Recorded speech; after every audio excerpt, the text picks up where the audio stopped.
I was asked to come talk to you about all things awesome, but I'm not going to do that. I'm going to talk to you about fear, and the fear that my big brother Dirk Anderson and I faced while climbing mountains in Colorado and beyond. In 1990, I was 16 years old, and my brother, 9 years older, decided that we were going to go climb a 14,000-foot mountain above Ouray, Colorado, called Sneffels. I thought, that sounds like a nose problem. But I learned later that many climbers like me discover that it's one of the prettiest mountains in Colorado and perhaps the lower United States. We went up to Mount Sneffels and camped out, and we woke up in the morning, and there was frost everywhere, and it was way colder than we thought. And we put every shred of clothing we had on, and we started hiking through the trees and got up above the basin, into the basin, and the sun came out, and we warmed up, and we stopped. And we put our clothing, our outer layers in our backpack. We kept climbing up the mountain, and we got warm again, and we put our middle layers in our backpacks. And we got up and rock climbed up a little bit to the pokey summit, just in time to be in shorts and a t-shirt, and a blast of blizzard comes from the north side of Sneffels, and we ran and ducked and got behind rocks and got our clothing out of our backpacks, and the wind was trying to take our clothes away from us. We finally got our clothes on, and we hid there. It was too dangerous to go down. And the storm eventually passed, and we looked around, and the snow was glistening everywhere. And my brother turned to me and said, "Seth, that was scary, but it was awesome." And he said only 500 people in 1990 had climbed all the 14,000-foot mountains in Colorado. And he said, what do you say we shake on this and we climb them all together? And we did, and we agreed. And we started climbing down the mountain, and my brother said, "I have an idea." We kept climbing mountains, and we started doing more in the winter. And in January of 1997, we went to climb Mount Princeton above Buena Vista. And we skied up, and we set up a camp below tree line, and we started getting up above the alpine up to the ridge. It started getting dark and windy and cold to 7 below. And my brother stopped to get water, and he dropped his glove. I ran to go get his glove, and I caught it before it went over a corniced ridge. And I brought it back to my brother, and he stood there pale-faced with fire in his eyes, and he said, "Seth, that was not awesome." So many people lose their lives or their hands climbing mountains when they drop a glove. I've got an idea. We kept climbing more mountains, not just in Colorado. And a lot of times we'd have to backpack in, carry heavy backpacks, set up camp. It was always a conundrum as to whether we take our heavy backpack to the top of the mountains or we take a separate little light backpack, and we're trying to carry as little as possible. Those experiences gave us ideas. In 2005, my brother and I went in May and June and spent a month to go climb the highest point in North America, Denali. We got to spend 12 days in an igloo. We skied every day. A storm blasted the summit, and no one could climb.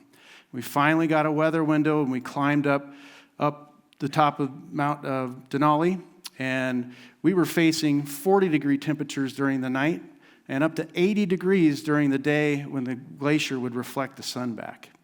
The day we summited was 20 below. We got down from the summit. We skied back down to the base. The park rangers at Denali came to us and a group of us and said, "Guys, a lot of people summited yesterday, but 8 people dropped their gloves and they're going to lose parts of their hands." And my brother looked at me and said, "We have ideas."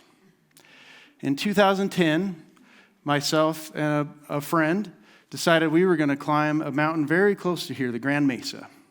And it was St. Patrick's Day of 2010, and we climbed up right above Palisade and got right to the edge, and we skied down what's called the Thunderbird. It looks like a cross kind of on the northwest corner of the mesa. We skied down, and we got into some powder, and it was awesome. Some of the best turns of my life.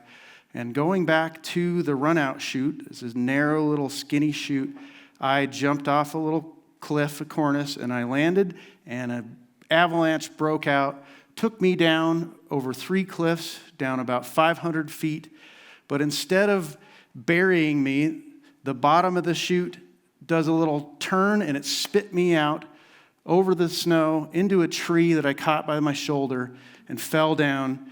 And I looked over the edge to bare boulders 70 feet below a cliff below me, and I looked to my belly button, and there was the heel of one ski boot, and I looked above me, and there's the heel of another. I had broken both my legs, and the avalanche had taken my backpack, my skis, everything from me. I laid there shivering with nothing but my outer shell and a base layer because I was active. I didn't need anything at the time. I got rescued. Thank you to modern medicine and helicopters and search and rescue. I'm still here. But I sat there and I had an idea. All those ideas, my brother and I started to work on the day we summited Mount Snuffles. We went home and we sewed up 5 neck eater hats. But we worked on those and we showed them to friends, and I sewed most of them for that 7 years, and we tried to invent new things. But 7 years later, we finally figured out to achieve Dirk's idea. We figured out how to make a hat that can open and vent, can make a headband, but if a storm or colder temperatures come upon you or us, you can make this into its own face mask. So we applied and got a patent for that and started selling those to friends and family and around the world eventually. And then my brother and I kept experimenting, and we figured when we were on the side of that mountain, we dropped a glove. Why not, if we want our body to be this warm, be able to not just cover our wrists, but be able to cover ourselves to our fingertips so that we don't have to remember, not able to drop, and we can always have our hands ready to be warm if we need them to. And some can have options, but you've always got a way to be covered if you need or not. And those extreme temperature changes made us come up with ideas that we can change insulation for our bodies, or what's important is 50% of your body heat can escape the top of your head and your neck. So we came up with a way to cover your face up or down or just your neck that is, again, built into your clothing and all of the layers that we have come up with. And we also came up with an idea when we wanted to go to a summit and we didn't want to carry an extra backpack. What we really needed is clothing that can be, sometimes warm or protective, but we figured let's make big pockets so we can carry extra stuff.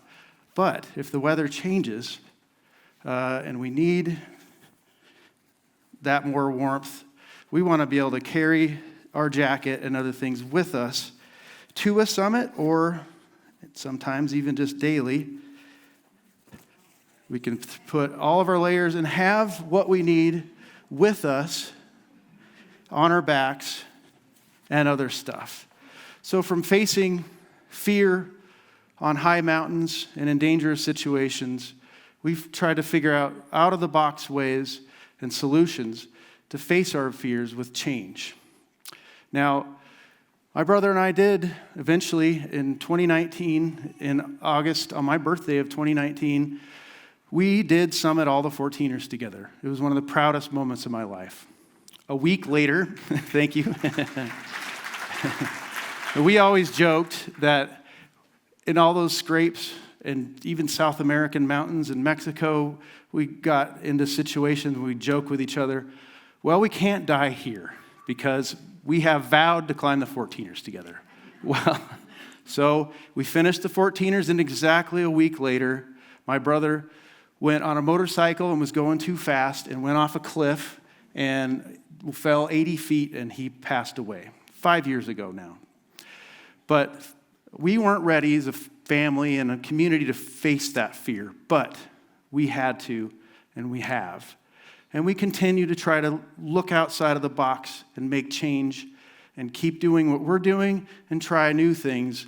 And we are ever grateful and in need of community and our family and friends locally, and we have worked with and continue to a world community that helps us make this stuff become a reality and has helped us think outside of the box, face our fears, to make change and make things awesome, not just for ourselves, but for other people and each other.